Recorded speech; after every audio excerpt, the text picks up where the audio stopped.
اس سے پہلے سورہ بقرہ کی مختلف آیات کا خلاصہ پیش کیا گیا۔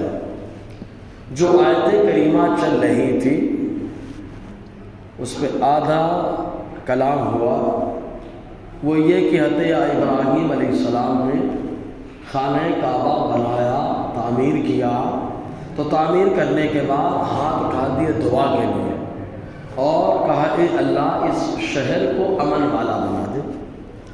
اور چونکہ امن والا تو ہو گیا، کوئی ڈر خوف تو نہیں ہے، لیکن کھانے کا بھی تو انتظام ہونا چاہیے۔ اور سنگلاخ وادی ہے، وادی غیر ذی زرع، جہاں نہ کھیتی باڑی ہو سکتی ہے اور نہ جہاں تجارت کا کوئی انتظام ہے، تو وہاں کھانے کا بھی تو انتظام ہونا چاہیے۔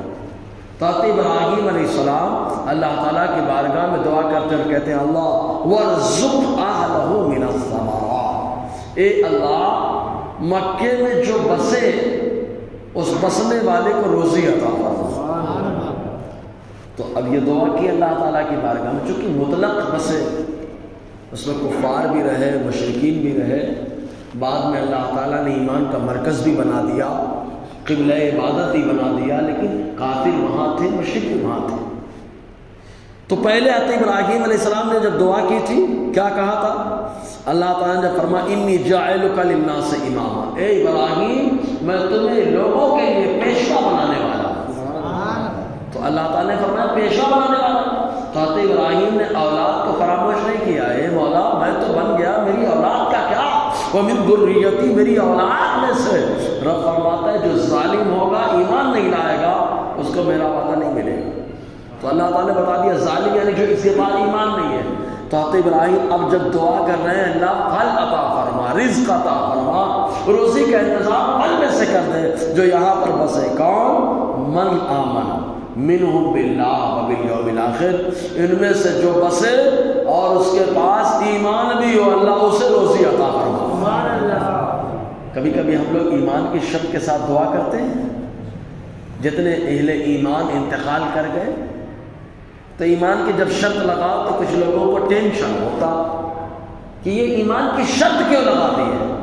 تو بتانا جیسے قربانی کرنا حضرت ابراہیم کا طریقہ ہے، حج کرنا ابراہیم کی یاد ہے، صفا مروہ ہاجرہ کی یاد ہے، تو ویسے ہی ایمان کی شرط کے ساتھ دعا کرنا یہ بھی ابراہیم کا طریقہ ہے۔ حضرت ابراہیم علیہ السلام دعا کر رہے ہیں اللہ دے دے جو حرم میں آ کر کے بسے، اس کو پھل دے دے، روزی دے دے، لیکن کون ہے وہ؟ من جو ایمان لائے، جو ایمان لائے، بے ایمان کو نہیں۔ معلوم یہ ہوا کہ ایمان کی شرط کے ساتھ دعا کرنا یہ سنت ابراہیمی ہے، سنت ابراہیمی۔ اب اگر ایمان کی شرط کے ساتھ کوئی دعا کر رہا ہے، کوئی اعتراض کرے، اگر معلومات نہیں ہے تو اعتراض سوال کرے گا تو مجھے معلومات لے لینا چاہیے، اور اگر زبردستی کر رہا ہے تو بہرحال قرآن سے عدم وقوف اور معلومات نہ ہونے کی وجہ سے بولا ہے، جانے دے بیچارے، معلومات نہیں ہے، معلومات ہوتی تو اعتراض کرتے ہی نہیں۔ حضرت ابراہیم علیہ السلام نے قید لگائی، کیا کہا؟ من آمن منہم، ان میں سے جو ایمان لائے۔ اب ایمان تو بہت ساری چیزوں میں رکھنا پڑتا ہے، پہلے تو ایمان اللہ کی ذات پر ہو، پھر اللہ تعالیٰ کے اوصاف پر ہو، اللہ تعالیٰ کی قدرت پر ہو، اللہ تعالیٰ کی عبادت و اس پر ہو، پھر اس پر ایمان ہو اللہ تعالیٰ نے جو فرشتے بنائے، فرشتوں پر ایمان، کتابوں پر ایمان، پیغمبروں پر ایمان، جنت پر ایمان، جہنم پر ایمان، قبر پر ایمان، مرنے کے بعد پر ایمان، آخر میں حساب و کتاب پر ایمان۔ تو کہا بہت تفصیلی بات ہے، تو کہا ایسا کرو شارٹ میں بتا دو کون ایمان ہے؟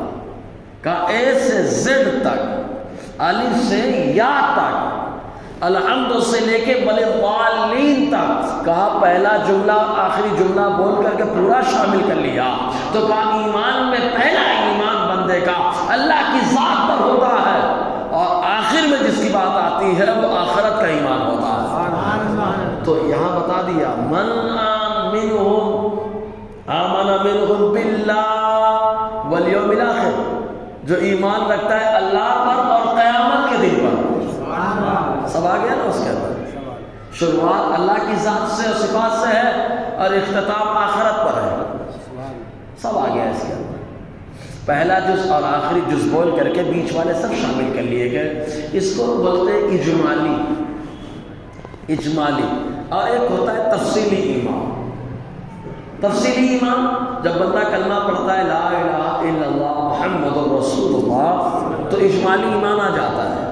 اب تفصیلی ایمان، نماز فرض ہے مانتا ہوں، نماز کے اتنے فرائض ہیں مانتا ہوں، نماز کے اتنے شرائط ہیں مانتا ہوں، نماز کی یہ واجبات ہیں مانتا ہوں، نماز کی یہ سنتیں مانتا ہوں، نماز کے مکروہات ہیں مانتا ہوں۔ اب ہر ایک چیز کے بارے میں ڈیٹیل سے جاننا اور ڈیٹیل سے جاننے کے بعد ماننا، اس کو تفصیلی ایمان کہا جاتا ہے، تفصیلی ایمان۔ اور جو مختصر اختصار ہے اس کو اجمالی ایمان کہا جاتا ہے۔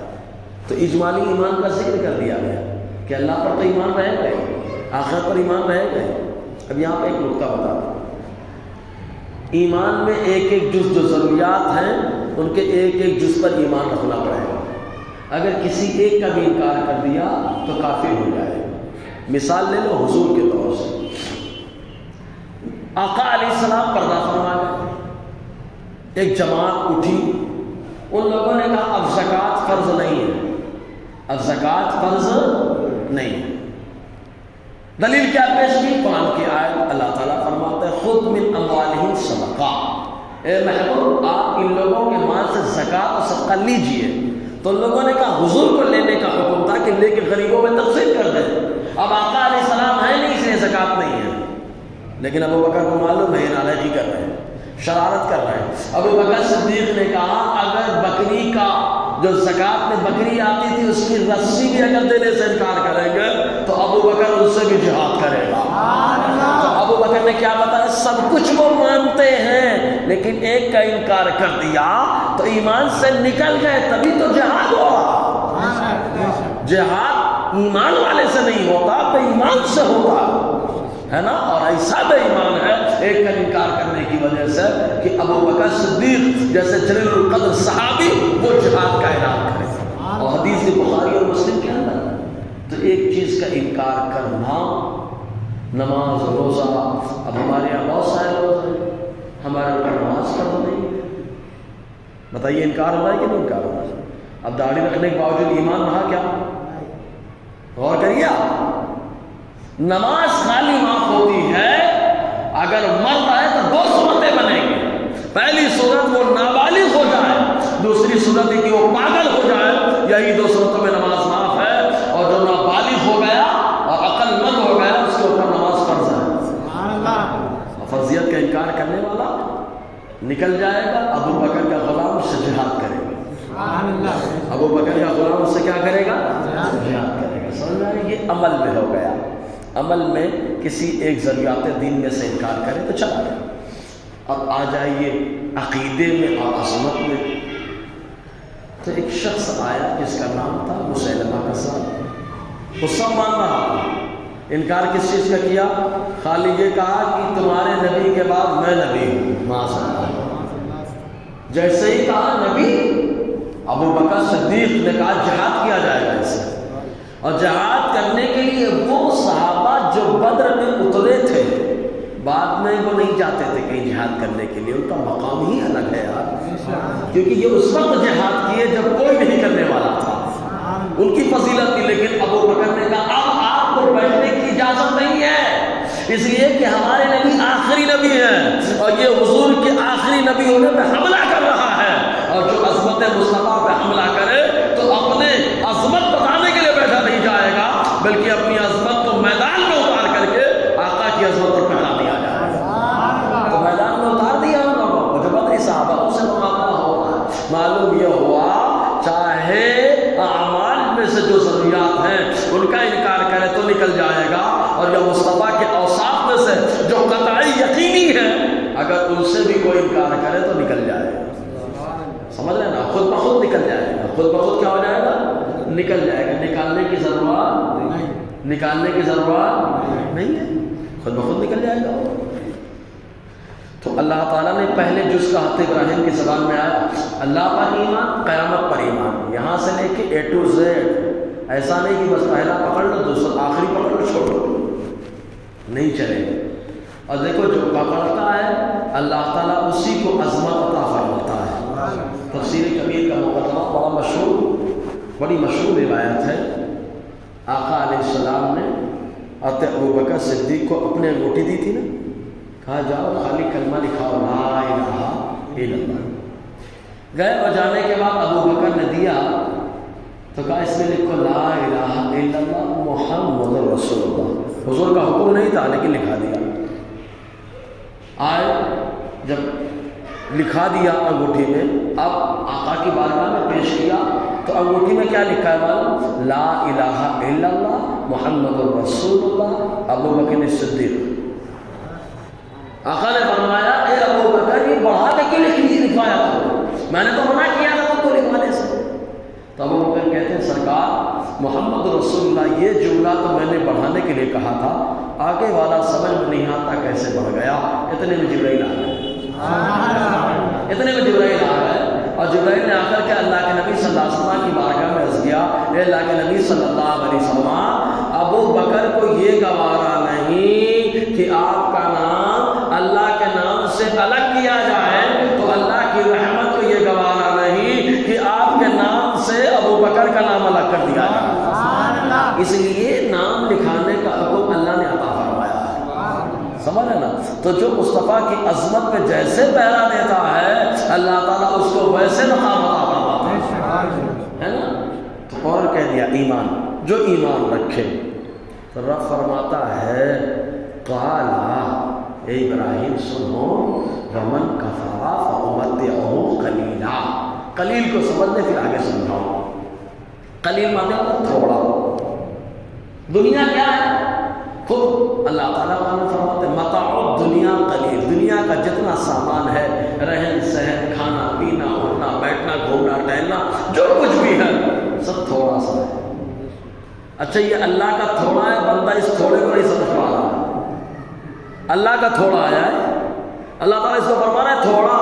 ہم غور کریں گا کئی ہزار سال پہلے آدم اسلام زمین پر آئے، کب تک دنیا رہے گی؟ یہ رب کا تھوڑا نہیں سمجھ میں آ رہا. سمجھ رہے کہ نہیں؟ لیکن غور کریں جس رب نے دنیا کو تھوڑا بتایا اسی رب نے اپنے محبوب کو کوثر عطا فرمایا. کوثر مطلب بہت زیادہ، بہت زیادہ. جب رب کا تھوڑا نہیں سمجھ میں آتا تو رب کا بہت زیادہ کیسے سمجھ میں آیا؟ اس لیے ہر کوئی مصطفیٰ کی عظمت کو نہیں جانا، اور جس نے جانا بس یہی کہا لیکن رضا نے ختم سخن اس میں کر دیا خالق کا بندہ خلق کا آقا کا حکم. کیونکہ اللہ نے بہت دیا. سمجھے کہ نہیں؟ تو دنیا تھوڑا، دنیا کیا ہے؟ تھوڑا. تو آدم علیہ السلام کی اولاد میں سے روزی تو پائیں گے صاف. ایمان ہے تو دنیا میں بھی ملے گا، آخرت میں بھی ملے گا. لیکن بے ایمان جو ہے مشرکین مکہ کفار یہ رہے ان کو ملے گا لیکن تھوڑا، مطلب خالی دنیا میں ملے گا. ومن کفر، اور جو کافر ہو گیا فامتعہ قلیلا، میں اس کو تھوڑا برتنے کو دوں گا، خالی دنیا میں ملے گا بس. ثم استر الی عذاب النار، پھر جہنم کے عذاب کی طرف لا کر پھینک دوں گا. مطلب جو ایمان والا ابراہیم علیہ السلام کی نسل سے جو مکے میں آباد ہے ایمان والا، اللہ دنیا میں بھی دے گا آخرت میں بھی دے گا. اور جو کافر اور مشرک ہو گیا دنیا میں تو پائے گا آخرت میں کچھ نہیں پائے گا. اچھا ایک بات اور بتائیے، قرآن نے کہہ دیا نا کہ وہاں کافر بھی ہیں، کہا کہ نہیں کہا؟ جب قرآن کہے وہاں پہ کافر ہیں، اب اگر کوئی یہ بتائے کہ گستاخی کر کے وہ کافر ہو گیا تو کیا غلط ہے؟ گستاخی کر کے دین کا انکار کر کے کافر ہو گیا تو بولنے وہاں کے لوگ نہیں ہو سکتے؟ ارے بابا قرآن کہہ رہا ہے یہ تو قیامت تک کے لیے حکم ہے نا. جو کافر ہوگا دنیا میں پائے گا آخرت میں کچھ نہیں پائے گا. سمجھ میں آیا کہ نہیں آیا؟ ہاں کہا حدیث میں تو آیا ہے. حضور نے فرمایا احب العرب بثلاث، عرب سے محبت 3 وجہ سے کرو. عربی سے نہیں حضور نے کہا ہے، عرب سے کہا ہے. فرق سمجھنا. اسی لیے ہم لوگ الحمدللہ عرب شریف کہتے ہیں. عربی نہیں کہا سرکار نے، کیونکہ عربی میں مسیلمہ کذاب بھی آ رہا تھا. عربی میں مشرکین مکہ ابو جہل بھی آ رہا ہے. عربی ابو لہب بھی عربی ہے، بڑے عربی ہیں. لیکن آقا کیا فرماتا احب العرب بثلاث، 3 وجہ سے عرب سے محبت کرو. اس لیے کہ میں عرب والا، قرآن عرب والا، جنت والوں کی زبان عربی ہے، عرب والی زبان ہے، سمجھ رہے کہ نہیں؟ تو آقا علیہ السلام نے جو عظمت بتائی، فرق سمجھنا، اگر عربی کہیں گے تو چاہے مشرک ہو چاہے کافر ہو سب سے محبت کرنی پڑے گی، اور عرب میں خالی اس سرزمین سے محبت ہے جس سرزمین نے مصطفیٰ کے قدموں کا بوسہ لیا، حضور سے نسبت کی وجہ سے عظمت والی ہے اس میں۔ جی تو اللہ تعالیٰ فرماتا ہے تھوڑا برتنے کو دوں گا، اسی لیے تھوڑا پار ہے، اور رب کا تھوڑا کتنا ہے؟ پوری دنیا ہے۔ رب کا تھوڑا کتنا ہے؟ پوری دنیا ہے، یہ تھوڑا۔ اچھا یہیں پہ سمجھ میں آتا ہے جس کو خالی دنیا ملے قلیل ملا، اور جس کو دنیا اور آخرت ہر جہاں کا ملا اسے کوثر ملا۔ اسی لیے دنیا میں کافر کو ملا قلیل ملا، مصطفیٰ کو عالم ارواح میں ملا، عالم عمل میں ملا، عالم اجسام میں ملا، عالم برزخ میں ملا، عالم حشر میں بھی ملے گا، جنت میں بھی ملا۔ اس لیے اللہ تعالیٰ فرمانا محبوب آپ کو قلیل نہیں دیا، آپ کو کوثر دیا۔ آپ سمجھ رہے ہیں نا؟ جس کو خالی دنیا کا ملے وہ قلیل ہے، جس کو ہر جہاں کا ملے اسے کوثر کہا جاتا ہے۔ سمجھ رہے کہ نہیں؟ تو اللہ تعالیٰ فرماتا ہے تھوڑا دوں گا، قلیل دوں گا، ثم استدعوہ الی عذاب النار، پھر جہنم کے آگ کی طرف مجبور کر دوں گا۔ وبئس المصیر، اور جہنم بہت بڑا ٹھکانہ ہے، بہت بڑا ٹھکانہ ہے، اتنا خطرناک ٹھکانہ، سب خالی آگ ہی آگ ہے۔ حدیث پاک میں رسول صلی اللہ علیہ وسلم فرماتے ہیں کہ جہنم میں جب بندے کو ڈالا جائے گا تو پہلے چھوٹے صندوق میں جو آگ کا بنا ہوگا اس میں ڈالا جائے گا، بند کر دیا جائے گا، پھر اس صندوق کو بڑے صندوق میں ڈالا جائے گا جو آگ کا ہے، اس کو بھی بند کر دیا جائے گا۔ تو وہ بندہ یہ تصور کرے گا میرے علاوہ کوئی جہنم میں ہے ہی نہیں، خالی میں اکیلا کر رہا ہوں۔ اب آپ ذرا سوچیں، ایسے ایک بزرگ سے سوال ہوا، کیا کوئی سید جہنم میں جا سکتا ہے؟ حضور حافظ ملت سے ہوا، جا سکتا ہے؟ یہ سمجھانے کے لیے خالی بول رہا ہوں۔ تو حضور حافظ سے ملت نے فرمایا رب کی رحمت تو نہیں چاہتے کہ وہ جائے، لیکن خود سے کود جائے تو، جملہ سمجھے؟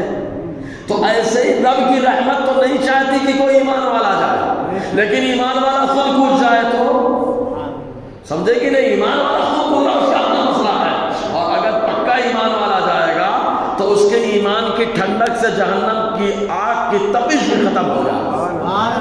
حدیث پاک میں حضور نے فرمایا ایمان والا پرسرات سے گزرے گا تو جہنم کہنے والا جلدی گزار جلدی گزار، اس کے ایمان کی ٹھنڈک سے میری گرمی ختم ہو رہی ہے، سمجھے نا؟ میری گرمی ختم۔ دیکھو جس کا جیسا ایمان ہے آگ ویسا اس کے لیے گلزار ہے۔ ابراہیم کا ایمان مضبوط تھا اس لیے آگ گلزار ہے، سمجھے کہ نہیں؟ جس کا جیسا ایمان، جس کا جیسا ایمان مضبوط ہے سب گلزار ہے۔ تو اللہ تعالیٰ فرماتا ہے پھر اس کو جہنم کے آگ کی طرف مجبور کر دوں، عذاب کی طرف۔ اچھا ایک چیز اور ہے، جہنم کی طرف نہیں کہا ہے، فرق سمجھنا، جہنم کے عذاب کی طرف۔ ایک ہے قبر، ایک ہے عذاب قبر، فرق سمجھنا۔ قبر میں مرنے کے بعد لیٹنا سرکار کی سنت ہے، مردے کو دفنانا، ارے فرض کفایہ کا ہے نا؟ تو قبر میں تو لٹانا ہی ہے نا، سنت بھی ہے، سرکار کی ادا بھی ہے، اور فرض کفایہ ہے شرعاً، سنت مطلب حضور کا طریقہ۔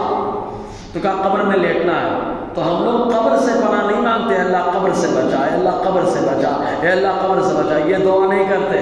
کیا دعا کرتے؟ اے اللہ عذاب قبر سے بچا۔